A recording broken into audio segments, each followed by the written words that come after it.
Call the member for Higgins. Deputy Speaker. There's now an economic transformation in progress around the world, and our government recognises and has been working on providing scalable, commercialisable solutions to help Australia pivot to the new energy order. But, Mr Deputy Speaker, building to this point has taken months and years. Changes to an economy of this magnitude cannot happen overnight. All of this takes time. Any of you who've been in leadership positions in the real world knows that if you want to build a building at a school or a hospital, it doesn't happen overnight. It takes years of planning, years of commitment to actually translate those to outcomes. A lot of work needs to happen, work which includes technological development, building of businesses, building of new infrastructure and development of new customers and trade partnerships. Mr Deputy Speaker, I know it's been a long time since those opposite have been in government, but building businesses, infrastructure and new technology takes time. And we have a plan to get to net zero 2050 that is achievable, accountable and economically viable. Those on that side are all about targets and no plan. A target without a plan is simply wishful thinking. It's what you do when all you care about is votes and not having an impact. Now, our plan has been under development for years. In fact, it's resulted in the release of Australia's first low-emissions technology strategy. In fact, I would like this place to be debating those issues, not wishful thinking about targets that have no meaning, not wishful thinking about targets that have no plan. I'd like to hear them talking about our technology investment roadmap and having real debates about issues that are going to have effects on Australians, that is going to happen whether we like it or not, and a roadmap that will support $80 billion of public and private investment by 2030 and support 160,000 jobs. Mr Deputy Speaker, we are making a shift to a long-term commitment to a net zero future because we know we should and we know we can. We don't believe in offering false hope with hastily made targets on the run. When we commit, Australians can be confident that we will deliver. Mr Deputy Speaker, we're doing the hard work right across the economy.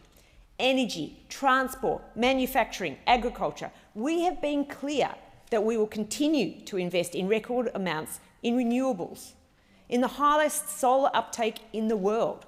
Australia is building wind and solar around 3 times faster than Europe or the USA on a per-person basis. Australia has the world's highest uptake of rooftop solar, with 1 in 4 homes with rooftop solar panels. But we just can't rely on the sun and the wind. And we've seen that with the recent wind drought in the UK. Well, as everyone knows, the sun does go down at night, it rises in the morning, but overnight you can't use solar. We need power to back up the intermittency of renewables. We need firming power, and we understand this on this side. And to this issue, we've made a commitment using gas and hydropower for that firming power in the short and medium term to help us pivot off our traditional energy sources. Our investment in Snowy Hydro 2.0 will mean clean energy and more jobs.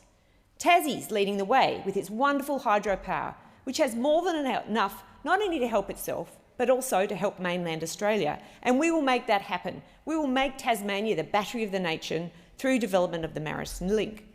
But more than that, we know that the private sector is also investing in hydro.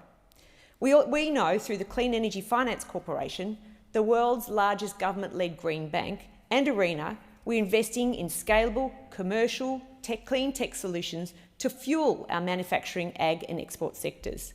These 5 clean tech commercial stretch targets aim to get clean hydrogen under $2 a kilo. These are facts. This is commercial. This is what business needs.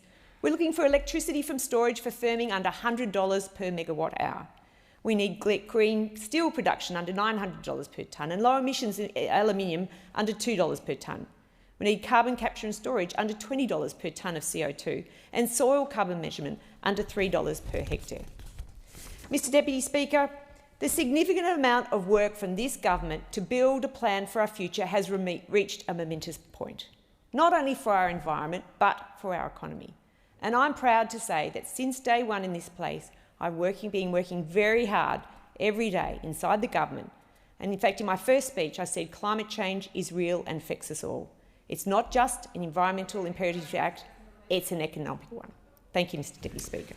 I call the member for Corangamite.